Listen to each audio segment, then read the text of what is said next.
Well, what we'll start with is we'll just have you state your name and your position. Okay. You can be looking in that way. You can look wherever wherever you want. Okay. Yeah. All right. Wherever you're comfortable. All right. So, Jeff Carter, and I am currently the regional vice president as well as the district director for Hy Vee.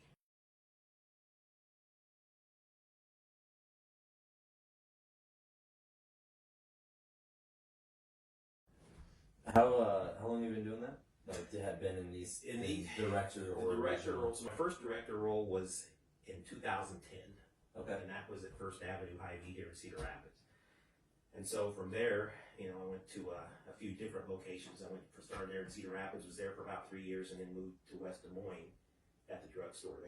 Ran that for a couple of years, and then moved back to Cedar Rapids to oversee Boysen Road Hy Vee drugstore, which is Cedar Rapids drug number 6, which is a small store but does very, very well. So in the Hy Vee world, you always want to try and move to a store that's better than the one you for financial reasons, things like that. So I always had my eye on that store as a store that I would like to run, and so fortunately the opportunity presented itself, and then I was able to get that store. And then once you have some success and that store is successful, it's one of those things that actually the person before me was a very successful director, and I moved in there and basically just didn't break anything that he had done, added my own little spin onto it. And there's the success that you have kind of, gets you noticed, and, there's also bigger things like regional vice president like I am now, and so those opportunities present themselves. I guess the more you stick with the company and the more, success that you have as well. Sure. So, yeah. Is this what you would have thought yourself doing as a kid? Nope, not at all. What did that look like as a kid? Yeah, I remember telling myself I'll never work for a grocery store. Really? Specifically? I said that. I'll never work for a grocery store. I will, actually, I saw myself either being a motorcycle racer or something like that. So never say never. Adrenaline junkie? Yeah. Yes, Yeah? Yes. Where are you from originally? I'm from Centerville, Iowa, a small town down in southern Iowa.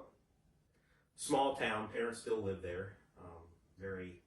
Actually, Lapidus County, I believe, is probably, I remember reading, one of the poorest counties in the state of Iowa, out of I think, 99 counties, but very humble background, but I'm very appreciative for it. And like I said, my parents still live there. My dad's 89, or my mom's 89, dad's 90. Still live there in the same house. There's some longevity, yeah. Still live in the same house that we lived, I was born. My grandma had it. Is there anything that you could pinpoint in terms of the experiences that you had as a kid that helps you push through, obstacles that you've seen throughout your life? Childhood, I had a pretty diverse background when it came to friends. We being poor, even though we never really felt poor, didn't have a lot of, money in the family, but never felt that. But I had a lot of friends who had successful parents, and so financially, they were very, obviously ahead of me. I had, one friend's dad was a surgeon, the other's dad was a pharmacist, the other's dad was an engineer, and so those were, people that I palled around with, and we were best friends, and I was never treated like, hey, you don't have as much money as we do. We were all treated as equals, and I always felt that, maybe financially I couldn't keep up with them, but intellectually, always try to make sure I got good grades in school, things like that. It's the way that I thought that I could keep up with the group.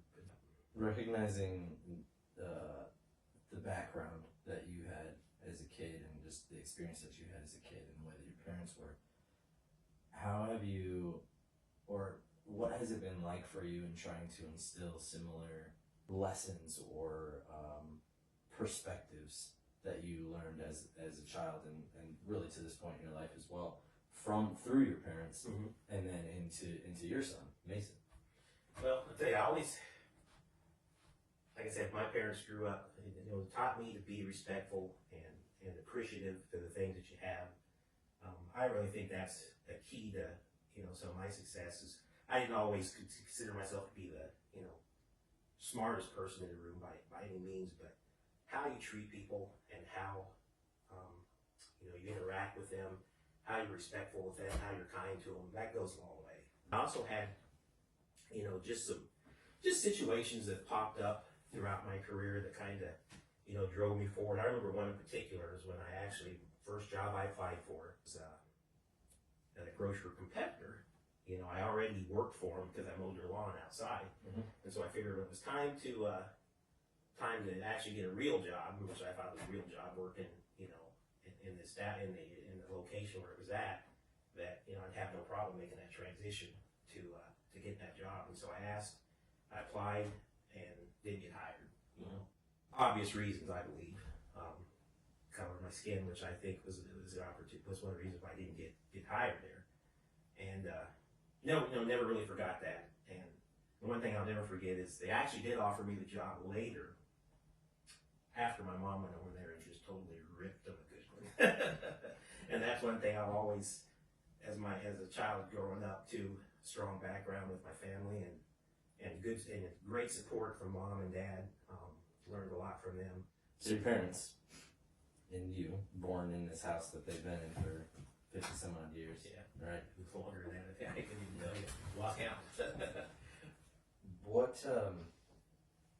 What experience did you have when it came to home ownership or just real estate in general when you were younger, as to seeing these different backgrounds, right? You're seeing one side of the street and the other side of the street. Mm-hmm. What was that like for you? Growing up, first of all, talking about the home that we lived in, we lived with my grandmother. So actually she owned the home. Mm-hmm. And so my mom and dad and I and my brother and, there was a lot of other relatives that would show up and come and go. So honestly, we never owned our own home. Mm-hmm. So at the time, that was something I never really thought that would happen to me, because if you've never experienced it, if you never had the, I guess seen it done, how do you do it, Yes. Mm-hmm. But, good thing, got married when I was 26. My wife and I got married then. And she had the vision that she was going to own a home.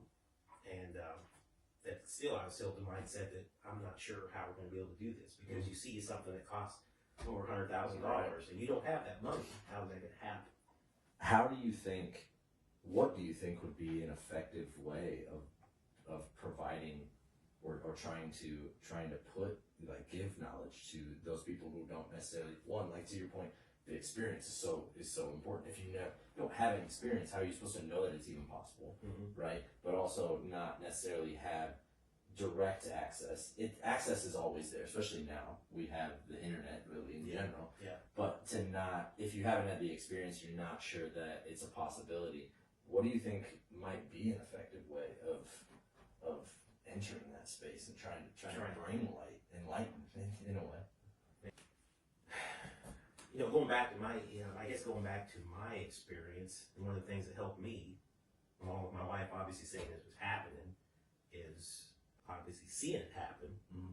and having other people that have done it, and talking with them and sharing their experiences. Mm-hmm. And obviously, you just got to reach out to those people. And I had a friend who was a realtor. Yeah. I think I just mentioned that, but he was a realtor, and he actually helped us find our first home. So just working with him, I think I think maybe that's maybe one of your roles or something that you have done or could do, Mm-hmm. is help educate people on home buying. Maybe I'm not sure if they're out there, but there's got to be classes or Mm-hmm. seminars or things like that for first-time home buyers. I think even just having maybe even a support group of first-time home buyers and people or homeowners, they don't have to be first-time, but homeowners, to share their experiences and, from all different levels. I think that'd be huge for somebody that's trying to own a home for the first time.